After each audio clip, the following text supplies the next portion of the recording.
Hi everyone, welcome back to my channel. Today we will start a question answer of a lesson for an Indian American woman in space, Kalpana Chawla. So let's begin with the first question. And the first question, where was Kalpana Chawla born? Why is she called an Indian American? कल्पना चावला जो थी उनका जन्म कहाँ हुआ था और उन्हें जो था वो क्यों जो था वो इंडियन अमेरिकन कहा जाता था. Kalpana Chawla was born at Karnal in Haryana. जो कल्पना चावला थी उनका जन्म करनाल हरियाणा में हुआ था. She was born in India but married an American and become a naturalised citizen. उनका जन्म तो इंडिया में हुआ था लेकिन उनकी शादी जो थी वो एक अमेरिकन से हुई थी, इसलिए उन्हें वहाँ की जो थी वो नेचुरलाइज्ड सिटीजनशिप मिल गई थी. So she is called an Indian American, इसीलिए उन्हें जो था वो इंडियन अमेरिकन कहा जाता था. Question number 2, when and why did she go to the US? Who did she marry? वो कब और क्यों जो थी वो यूएस गई थी और किससे उन्होंने शादी करी थी? Kalpana went to the US for higher study in aeronautical engineer. Kalpana Chawla जो थी वो यूएस गई थी हायर स्टडी के लिए जो उन्हें करनी थी एरोनॉटिकल इंजीनियरिंग में. And there she married the flight instructor Harrison, और वहाँ पे उन्होंने जो था एक फ़्लाइट इंस्ट्रक्टर थे हैरिसन, उनसे उन्होंने शादी कर ली थी. Question number 3, how did she become an astronaut? What gave her the idea that she could be an astronaut? वो जो था वो कैसे एस्ट्रोनॉट बनी थी और कैसे उन्हें आइडिया था कि वो एक अच्छी एस्ट्रोनॉट जो है वो बन सकती है? Answer, Kalpana had already got a bachelor degree in astronautical engineering before she went to the US. Kalpana Chawla जो थी वो जब यूएस गई थी तो उससे पहले ही उनके पास एरोनॉटिकल इंजीनियरिंग की डिग्री थी, मतलब उन्होंने वो उस पर बैचलर थी. ठीक है. She earn her PhD in aerospace engineering. वो जो थी वो अपनी पीएचडी करना चाहती थी वहाँ पे एरोस्पेस इंजीनियरिंग में.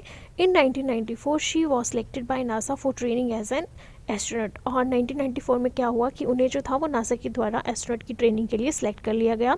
सी was encourage by the people around her, और उन्हें जो था वो एनकरेज किया जाता था, जो भी लोग उनके आसपास थे वो उन्हें एनकरेज करते थे. Question number 4, what abilities must an astronaut have according to the journalist?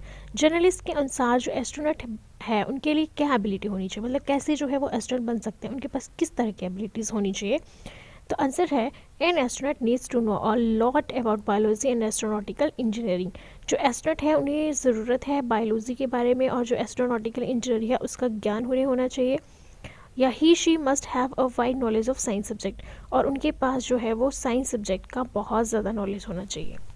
Next question, describe Kalpana Chawla first mission in space.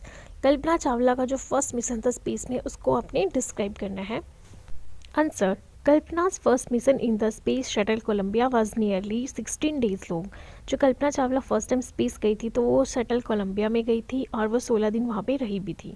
She went around the earth 52 times. Among her colleagues were a Japanese and Ukrainian astronauts. वो जो थी उन्होंने जो अर्थ का चक्कर लगाया था वो मतलब 252 टाइम्स उन्होंने वहाँ पे घूमा था. ठीक है.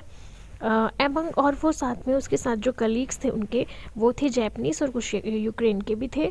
They perform so many experiment, और उन्होंने वहाँ पे बहुत ज़्यादा एक्सपेरिमेंट भी किए थे. तो हमने लेसन में पढ़ा था कि उन्होंने 80s के आसपास जो था वो वहाँ पे एक्सपेरिमेंट करे थे. Question number 6, what does Kalpana Chawla say about pursuing a dream? Do you agree with how that success is possible? जो कल्पना चावला थी उन्होंने ड्रीम्स के बारे में कुछ कहा था, ठीक है, कि हम कैसे अपने ड्रीम्स को परस्यू कर सकते हैं. तो क्या आप उनकी इस बात से एग्री हैं कि सक्सेस जो है वो पॉसिबल है? Answer, Kalpana Chawla a girl from a small town touch the sky. Kalpana Chawla जो थी वो एक छोटे शहर की लड़की थी और उसने जो था वो आसमान को छुआ था.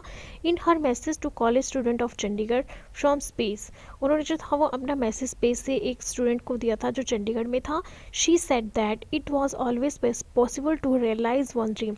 वो उन्होंने कहा था कि यह हमेशा पॉसिबल होता है कि हमें जो है वो एक ड्रीम मतलब रियलाइज़ करना होता है एक ड्रीम के बारे में. One could certainly get success provide one had the vision and the courage. वो बोलती हैं कि एक दिन हमें ज़रूर सक्सेस मिलती है, अब इसके लिए हमें जो है एक अच्छे विज़न और साहस की ज़रूरत है, मतलब दूरदर्शिता और साहस होना चाहिए, तभी जो है हमने जो ड्रीम देखा है हम उसे पूरा कर सकते हैं.